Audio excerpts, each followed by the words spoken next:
राजनीति के चाणक्य कहे जाने वाले पूर्व केंद्रीय संचार मंत्री पंडित सुखराम ने देर रात दिल्ली एम्स में अंतिम सांसें ली। पंडित सुखराम 95 वर्ष के थे और पिछले लंबे समय से बीमार चल रहे थे। पंडित सुखराम के निधन पर पूर्व मंत्री रूप सिंह ठाकुर ने दुख व्यक्त किया है।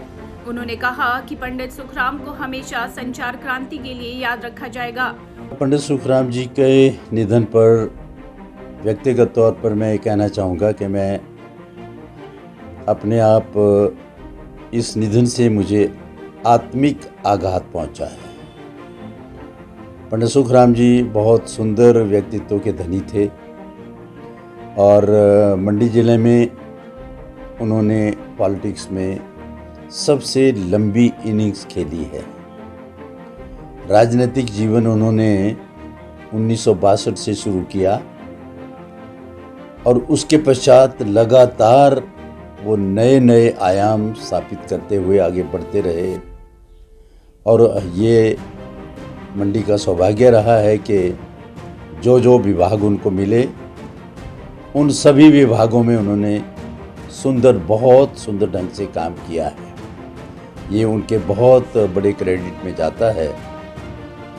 उसके बाद वो जब पार्लियामेंट उन्होंने लड़ा तो पार्लियामेंट में जाकर वो डिफेंस में भी रहे, सिविल सप्लाई में भी रहे और उसके बाद फिर टेलीकम्युनिकेशन जो विभाग उनको मिला उस विभाग में उन्होंने जो काम किया है वो चिर स्मरणीय रहेगा। हमें प्रसन्नता है इस बात की कि उन दिनों मुझे जाने का मौका मिला लाहौल स्पीति के किब्बर गांव में, जिसकी ऊंचाई 15,000 फीट है। और वहाँ हम गए तो वहाँ भी छोटा सा गांव, वहाँ पर भी लोगों ने टेलीफोन लगे हुए थे। तो ये सारी बातें हैं जो याद रह जाएंगी। उन्होंने बहुत सुंदर काम किया है।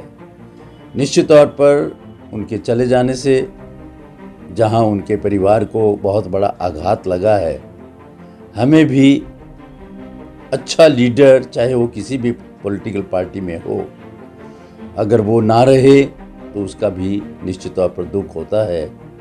तो 95 साल की उम्र भी काफ़ी हो गई थी। सुंदर उन्होंने काम किया है और उन्होंने 1998 में जब वो अविंका के टिकट पर उनके 4-5 लोग जीते तो निश्चित तौर पर वो भी एक उनकी निराशा भी थी किसी किस्म से, क्योंकि राजा वीरभद्र से उनके अच्छे संबंध नहीं रहे। तो उन्होंने अविका तैयार की और उसमें भी सफलता मिली और उसमें फिर धूमल जी के साथ पंडित सुखराम जी ने मिलीजुली सरकार अविका और भारतीय जनता पार्टी की बनी। तो इस क्षण में ज़्यादा ना कहता हूँ, मुझे केवल इतना कहना है कि निश्चित तौर पर आज के दिन हमारे लिए बहुत दुख की बात है कि पंडित जी, जिन्होंने इतना सुंदर काम किया है प्रदेश में और देश में, वो आज हमारे बीच में नहीं है। उसके लिए उनको मैं अपनी तरफ से उनके परिवार को श्रद्धांजलि देता हूँ।